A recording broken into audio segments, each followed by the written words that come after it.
आज हम यहाँ पर प्रश्नावली 4.1 का प्रश्न दूसरे का तीसरा और चौथा सॉल्व करेंगे। हमने संपूर्ण कक्षा 10 एनसीईआरटी गणित को हल कर दिया है। यदि आप संपूर्ण कक्षा 10 एनसीईआरटी गणित को हल सहित देखना चाहते हैं तो डिस्क्रिप्शन ज़रूर चेक करें।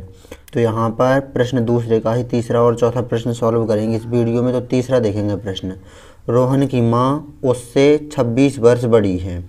उनकी आयु का गुणनफल अब से 3 वर्ष पश्चात 360 हो जाएगा। हमें रोहन की वर्तमान आयु ज्ञात करनी है। तो इसे हमें सिर्फ द्विघात समीकरण के रूप में दर्शा देना है, बस हमारा आंसर आ गया। तो यहाँ पर हम मान लेते हैं, माना रोहन की वर्तमान आयु x वर्ष, तब उसकी माँ की आयु हो जाएगी 26 + x वर्ष। क्योंकि रोहन की माँ रोहन से 26 वर्ष बड़ी है, तो रोहन की वर्तमान आयु मान ली यहाँ पर 5, तो रोहन की माँ उससे 26 वर्ष बड़ी है, यानी 5 जुड़ जाएगा 26 में। तो यहाँ पर रोहन की वर्तमान आयु x वर्ष है, तब उसकी माँ की आयु 26 + x वर्ष होगी। अब शर्त देखेंगे, उनकी आयु का गुणनफल अब से 3 वर्ष पश्चात 360 हो जाएगा। प्रश्नानुसार 3 वर्ष पश्चात उनकी आयु का गुणनफल दिया हुआ है 360। तो यहाँ पर जब पूर्व कहा जाए तो उनकी वर्तमान आयु में से उतने घटा देना है, और जब पश्चात कहा जाए तो उतने जोड़ देना है। तो यहाँ पर 3 वर्ष पश्चात कहा है तो 3 जोड़ देना है दोनों की आयु में। तो यहाँ पर रोहन की वर्तमान आयु में 3 जोड़ देंगे इनटू उसकी माँ की वर्तमान आयु 26 + x, इसमें भी 3 जोड़ देंगे।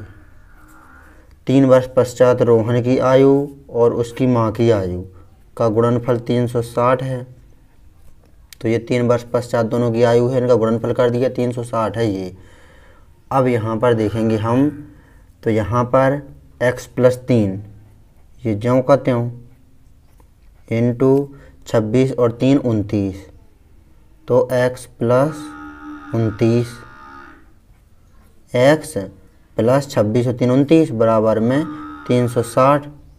अब यहाँ पर गुणा कर देंगे हम x + 3 का x + 29 में। तो x का गुणा पहले इन दोनों में करेंगे, फिर प्लस के 3 का गुणा इन दोनों में करेंगे। तो x का गुणा x में x² प्लस x का गुणा 29 में 29x प्लस 3 का गुणा x में 3x प्लस 3 का गुणा 29 में तो 87, और प्लस के 360 को बराबर के इस तरफ ले आएंगे तो माइनस के 360 बराबर को उस तरफ बचा 0। अब आगे सॉल्व करेंगे यहाँ पर। तो यहाँ पर x² ज्यों का त्यों प्लस 29x और 3x हो जाएंगे 32x। 360 ये माइनस के हैं और प्लस के हैं 87। माइनस के 360 में से प्लस के 87 घटेंगे तो यहाँ आ जाएंगे माइनस के 273 और बराबर में 0।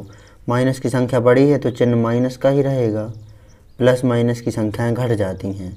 तो यहाँ पर 360 में से 87 घट गए तो 273 आ गए। तो ये आ गया हमारा द्विघात समीकरण। ये शर्त है जो इसको हमने द्विघात समीकरण के रूप में दर्शा दिया है, x² + 32x - 273 बराबर 0। तो ये आ गया हमारा आंसर। ये हमने प्रश्नावली 4.1 के प्रश्न दूसरे का तीसरा सॉल्व कर दिया। अब हम दूसरे का ही चौथा प्रश्न देखेंगे। अब हम यहाँ पर प्रश्नावली 4.1 का प्रश्न दूसरे का ही चौथा सॉल्व करेंगे। तो यहाँ पर एक रेलगाड़ी 480 किलोमीटर की दूरी समान चाल से तय करती है। यदि इसकी चाल 8 किलोमीटर प्रति घंटा कम होती तो वह उसी दूरी को तय करने में 3 घंटे अधिक लेती है। हमें रेलगाड़ी की चाल ज्ञात करनी है। तो हमें इस शर्त को सिर्फ द्विघात समीकरण के रूप में दर्शा देना है, बस रेलगाड़ी की चाल वाल कुछ नहीं ज्ञात करनी है। तो यहाँ पर सॉल्व करेंगे हम। तो यहाँ पर हम मान लेते हैं, माना रेलगाड़ी की चाल x किलोमीटर प्रति घंटा है। अब हम यहाँ पर 480 किलोमीटर चलने में लिया गया समय निकालेंगे।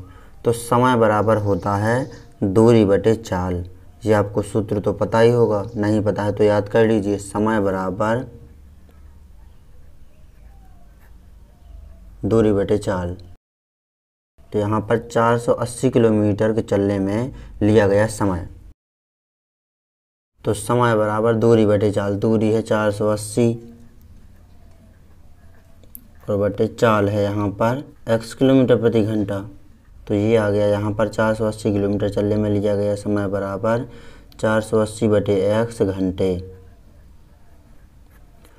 अब यहाँ पर चाल 8 किलोमीटर प्रति घंटा कम होती है, तो चाल है ये नीचे वाली, तो यहाँ पर 8 किलोमीटर प्रति घंटा कम हो जाती है। दूसरी अवस्था चाल हो जाती है 8 किलोमीटर प्रति घंटा कम।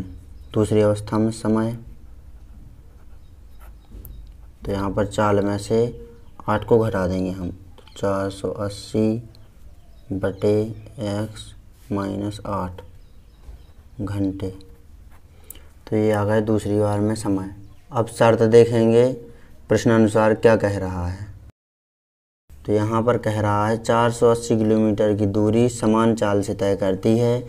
यदि इसकी चाल 8 किलोमीटर प्रति घंटा कम होती है तो एक तरफ ये वाला समय लिख लेना है, एक तरफ ये वाला समय लिख लेना है। तो यहाँ पर 480 किलोमीटर की दूरी समान चाल से तय करती है।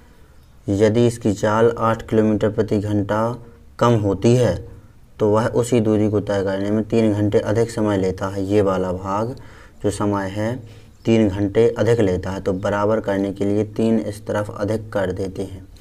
ये शर्त बन गई। अब हमें यहाँ पर सिंपली गुणा करते जाना है और भाग करते जाना है, हमारा समीकरण आ जाएगा। तो यहाँ पर पहले पक्षांतर करेंगे 480 बटे x का बराबर किस तरफ, तो प्लस के हैं, बराबर किस तरफ आएंगे, माइनस के हो जाएंगे। तो 480 बटे x माइनस 8 ये जाऊँ कितना हूँ, प्लस के 480 बटे x बराबर किस तरफ आएंगे, माइनस के हो जाएंगे। बराबर किस तरफ 3 जाऊँ कहते हूँ।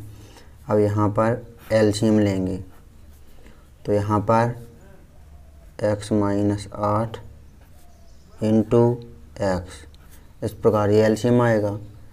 x माइनस 8 का भाग इस पूरे में देंगे तो x माइनस 8 कट जाएगा, x बचेगा, x का गुणा 480 में होगा, तो 480 इंटू एक्स, माइनस का चिन्ह लगाए, x से x कैंसिल, x माइनस 8 का गुणा 480 में होगा, तो x का गुणा 480 में होगा, तो 480x